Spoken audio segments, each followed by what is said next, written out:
Hi, this is Pastor Darren. Welcome to another of our church history series on the foundations of the faith, looking at the Apostolic Fathers. Now, the last time we talked about Polycarp, who is one of my favorites of the early. There's three of the first century church fathers who are considered to be kind of the quintessential cornerstones of the early church, the ones that you'd hear talked about the most. And again, last time we talked about Polycarp and how important he was. And today we're going to talk about two more who are generally thought of as being the big three, part of the big three in the first century. And that is Ignatius of Antioch, the guy you see there on the left. And on the right we see Clement of Rome.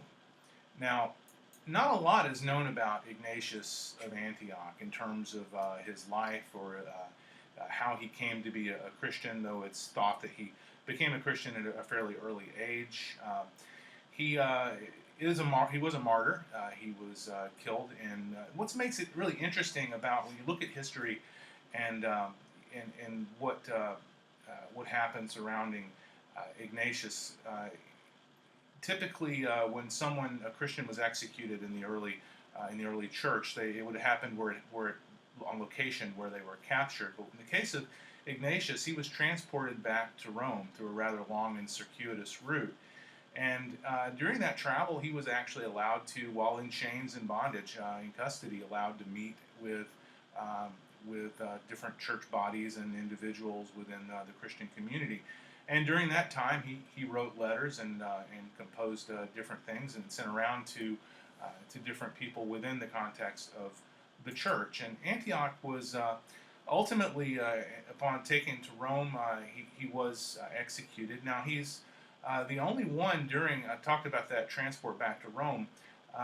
He's the only one during the Flavian age, that's the reign of Vespasian and Titus and Domitian, who were actually brought to Rome for execution. So he's a unique person just in that regard.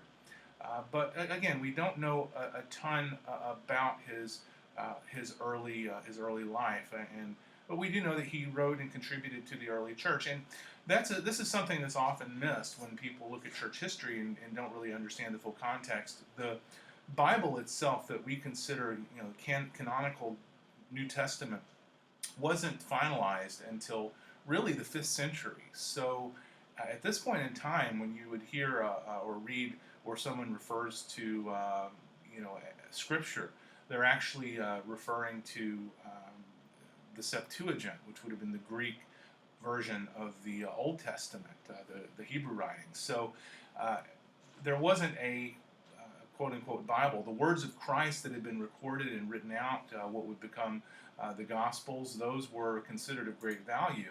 But the teachings of these early church fathers were considered at the time as canon, and a lot of their doctrinal teachings and understandings became the basis of what we believe today as we went through the ecumenical church councils, and they developed an understanding through revelation of the Spirit, developed an understanding of what was right and should be a proper belief.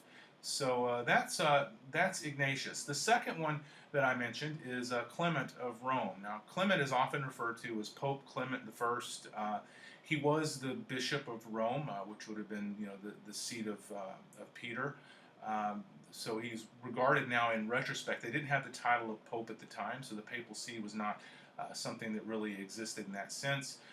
The Bishop of Rome was eventually considered the first among equals before ultimately being elevated as being the high seat of the Latin Rite or Roman Catholic Church.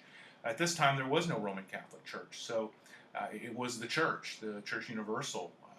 There was one real ecclesial body, one church, and Clement would have been the bishop of what would have been considered widely to be one of the more significant, or if not most significant, seats of the Christian church. And Clement, what he's probably most famous for was writing letters to Corinth, dealing with strife and conflict within the church there.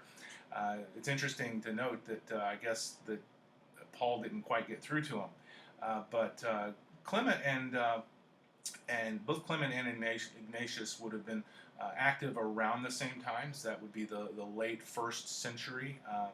That would have been when they were in their positions of authority within the church. And it may be that Clement. Some people think that in the New Testament, in Philippians 4 and 3, Clement is actually referenced or mentioned. There's a Clement mentioned there, and it may be the same Clement that we recognize as Clement the First or Clement of Rome. So Clement was the leader of the church after Paul and Peter were martyred. He became the kind of the high, the highest authority.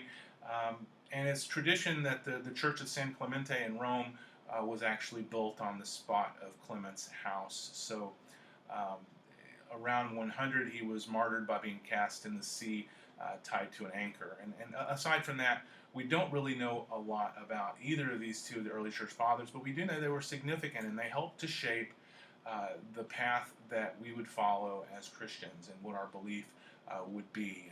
And next time, we're going to move forward a little bit in time on into the 2nd and 3rd centuries, and we're going to begin to talk about the canonization of the Bible as well. That's a process that I think a lot of people have questions about. So I may have to do a whole separate series on the formation of the biblical canon, how we ended up with the 27 books of the New Testament, what are the pseudo-epigrapha or the apocryphal books. We will talk about that, as well as how the Old Testament fits in the Christian version of the Old Testament versus what the Jews use in the Torah. So we'll look at talking about that in episodes to come. Well, hopefully you found this interesting and informative, a little bit of info about Clement and Ignatius, two of the founding fathers of our faith. Until next time, this is Pastor Darren. Have a great day.